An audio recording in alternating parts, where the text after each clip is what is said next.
बिहार में जमीन से जुड़े दो बड़े फैसले और दो अलग अलग तस्वीरें सामने आई हैं।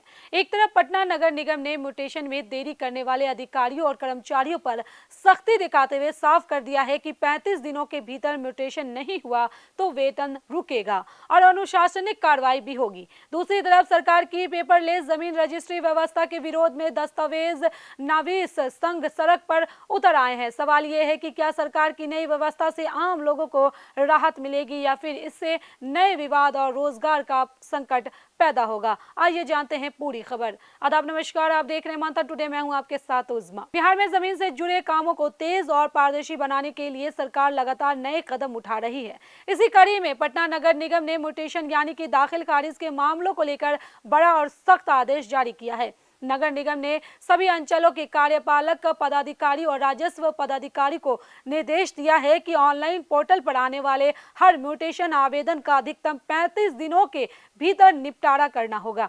अगर तय समय सीमा के अंदर आवेदन का निष्पादन नहीं हुआ तो संबंधित अधिकारी या कर्मचारी की लापरवाही मानी जाएगी। इतना ही नहीं, ऐसे मामलों में संबंधित अधिकारी या कर्मचारी का वेतन भी रोक दिया जाएगा और उनके खिलाफ विभागीय अनुशासनिक कार्रवाई की जाएगी। यह आदेश 17 जुलाई से प्रभावी कर दिया गया है। सरकार का कहना है कि लंबे समय से म्यूटेशन के मामले में अनावश्यक देरी की शिकायतें मिल रही थी। कई लोग महीनों तक कार्यालय के चक्कर लगाते रहते हैं, जिससे भ्रष्टाचार और दलालों की भूमिका भी बढ़ती है। नई व्यवस्था का मकसद तय समय सीमा में लोगों को सेवा उपलब्ध कराना है। यदि इस आदेश का सख्ती से पालन हुआ तो हजारों लोगों को राहत मिल सकती है, जिन्हें जमीन खरीदने के बाद दाखिल खारिज के लिए लंबे समय तक इंतजार करना पड़ता है। लेकिन इसी बीच जमीन रजिस्ट्री से जुड़ा एक दूसरा मामला भी चर्चा में है। सरकार द्वारा लागू की जा रही पेपरलेस जमीन रजिस्ट्री व्यवस्था के खिलाफ बिहार दस्तावेज नावीस संघ ने चरणबद्ध आंदोलन शुरू कर दिया है। दानापुर निबंधन कार्यालय के मुख्य गेट पर दस्तावेज नावीसों ने प्रदर्शन करते हुए सरकार के फैसले का विरोध किया। संघ के पूर्व सचिव सुभाष चंद्र सिंह ने कहा कि यह लड़ाई उनके अस्तित्व की है।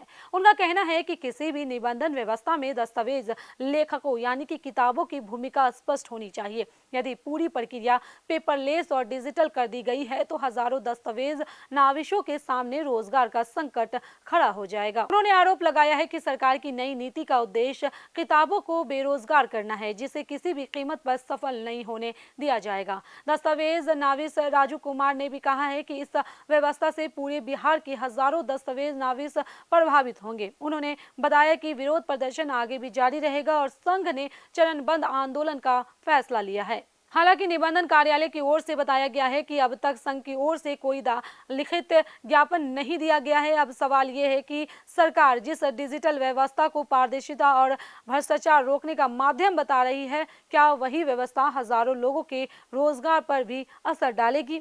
एक तरफ सरकार समयबद्ध म्यूटेशन के जरिए आम लोगों को राहत देने की बात कर रही है, तो दूसरी तरफ दस्तावेज नावीस अपनी आजीविका बचाने की लड़ाई लड़ रहे हैं। आने वाले दिनों में यह देखना दिलचस्प होगा कि सरकार डिजिटल सुधारों और रोजगार के बीच संतुलन कैसे बनाती है। क्या पेपरलेस व्यवस्था में दस्तावेज नाविशों की भूमिका तय की जाएगी या फिर विरोध आंदोलन और तेज होगा?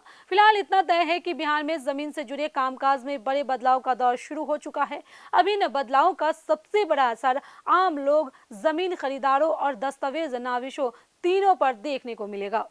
चलिए फिलहाल इस खबर में बस इतना ही। बिहार की ऐसी राजनीतिक खबरों के लिए बने रहे मंथन टुडे के साथ साथ ही हमारे चैनल को लाइक करें, सब्सक्राइब करें, फॉलो करें और निष्पक्ष पत्रकारिता देखना है तो देखते रहे मंथन टुडे।